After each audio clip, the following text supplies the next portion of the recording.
Good morning, everybody. Happy Monday. Okay, so I had already done a little bit of planning, so let me show you. Okay, so I'm looking under Monday here. It is a new week. It is February 27th. And basically, I need to change the jobs. I forgot to do that yesterday on Friday afternoon, but we're going to review routines and go over expectations and morning meeting.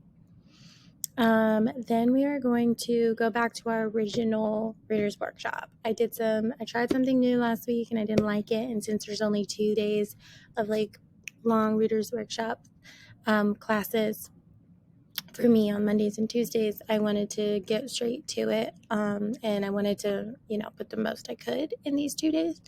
And I really liked the flow, and the kids seemed to be really engaged in the previous one. So we're going to read over our 4 questions, and these are our 4 questions. Well, one is already printed, which I decided to keep up, which is, what connections did you make between the text and yourself, another text, or the world? And so my students actually had a hard time with that, so I figured I'd let it stick with that and keep it there.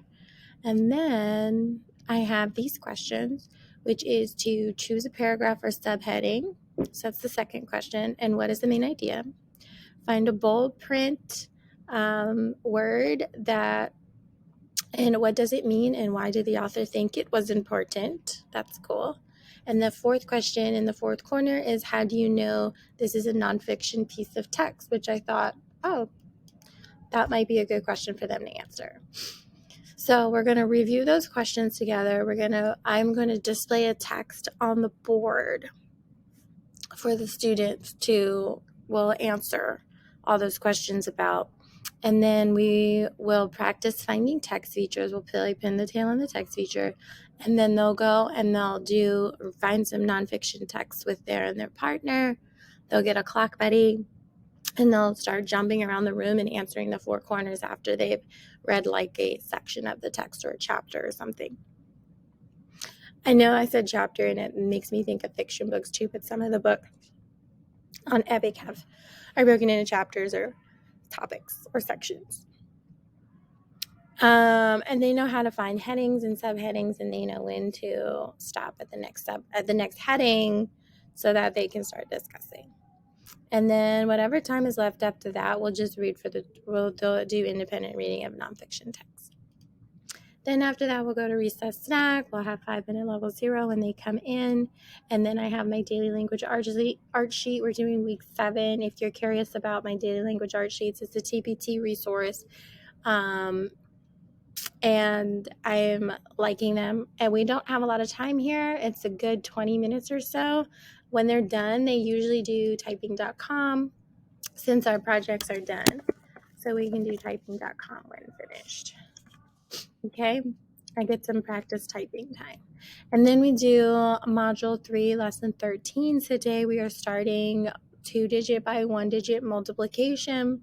Their homework is going to be page 87, and then we'll go to lunch, then we'll go to recess. If you're sorry, let me backtrack a little bit. If you're interested in figuring out my flow, I do use Eureka Math Squared. And that kind of dictates. I do cut a lot of Eureka Math Squared, so if you're interested to hear what I cut and what I do and what my flow is for Math Workshop, to the point where I don't have to write everything down. I can just say, okay, this is the content I'm teaching, but the flow and the routine of everything is the same. And then I'm doing lunch, recess, then it's our short day, and the school gets out at 1:50, so we don't have a lot of time. So that means we're going to do our read aloud. We're going to do Growing Friendships. The students really, really love this chapter book that we're reading. It's called Growing Friendships. I have it over there at the other side of the room. But basically, it's a book. It's a chapter book, I think.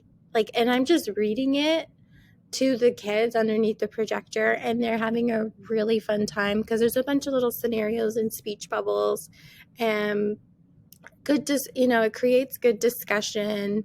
And it also helps for me to build a rapport with my students. So I get to describe situations when I was their age and what happened to me. And if, I ask them if that happened to them, and then it makes me feel a little bit more real. So, and then I've always wanted to use a puppet in my 4th grade class. I've used it before in like first grade classrooms, but the kids are super into it. Basically, I have a puppet, and the puppet only talks to me, and it chooses people who are following expectations nicely, and those people get to follow. Those people get to read the speech bubbles. So that is how we are doing our read aloud for Growing Friendships. I think we're on like chapter 3 or 4. And then we'll be at the end of the day, routines, and then we'll be going home. And I do have a staff meeting today. And I do have to go because I have printed some of those questions out that I need to put in my 4 corners, and I need to change the jobs. But other than that, I hope you guys have a lovely Monday, and I will see you tomorrow in the next video.